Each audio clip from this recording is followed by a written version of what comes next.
আজকের ব্লগটা আমার ছোট্ট একটা বিকাল আর সন্ধ্যা নিয়ে। তাহলে চলেন আপনাদের সাথে শেয়ার করি যে আমার র্যান্ডম ডের বিকালটা কেমন যায় আর সন্ধ্যাবেলায় বা আমার কি কি করা হয়। আসসালামু আলাইকুম এভরিওয়ান, ওয়েলকাম করছি নতুন ব্লগে।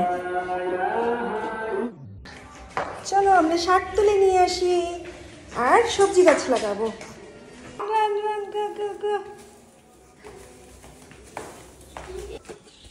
দেখেছো? হ্যাঁ, আসতেছে। এত মোটা লাউয়ের গাছ। কি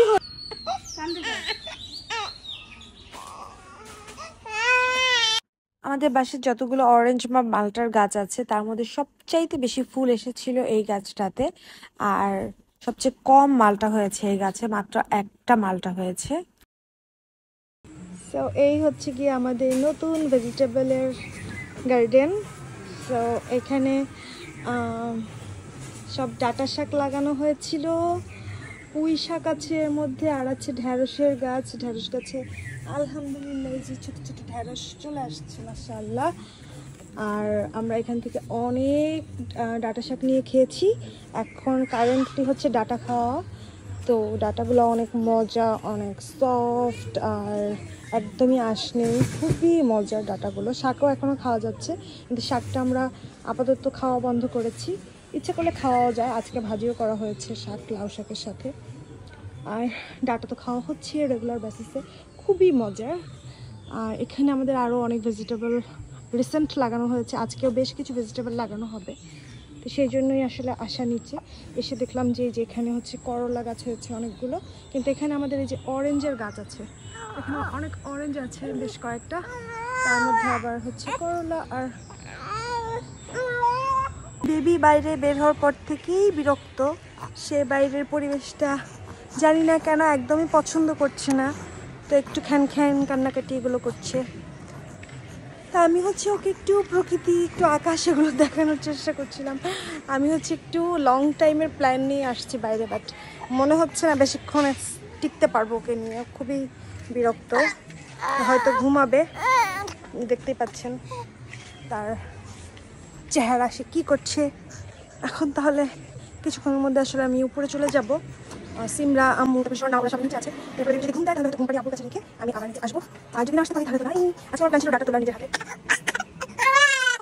সবাইকে দেখি তোমার কান্না।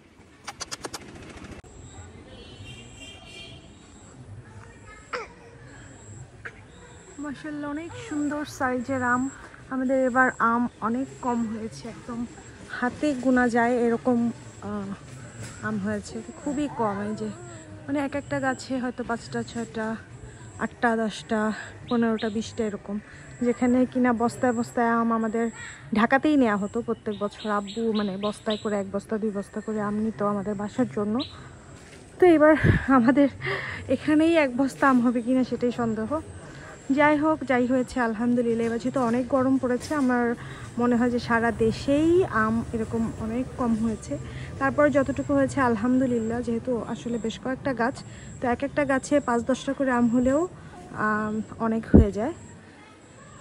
সো এই হচ্ছে আমাদের এই যে বাগানের অবস্থা। অনেক অনেক কিছু আছে, কিন্তু আমি আপনাদেরকে দেখাতে পারছি না, বিকজ আমার কোলে হচ্ছে জনাব রাজকুমার, আর সে তো করেই যাচ্ছে।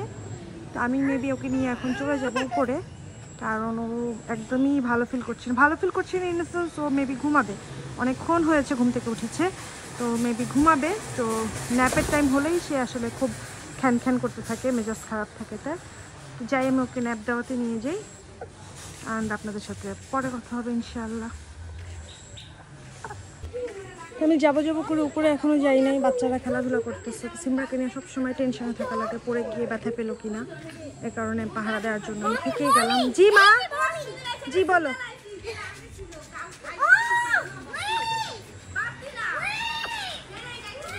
আজকে আমার মেইনলি নিচে যাওয়ার প্ল্যান ছিল ডাটা শাক তোলার জন্য।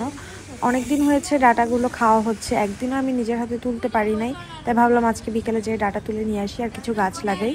কিন্তু তার হলো কই, দেখতেই পেলেন কি হচ্ছে। বাচ্চাদেরকে নিয়ে কোনো কিছুই এত সহজ না করা।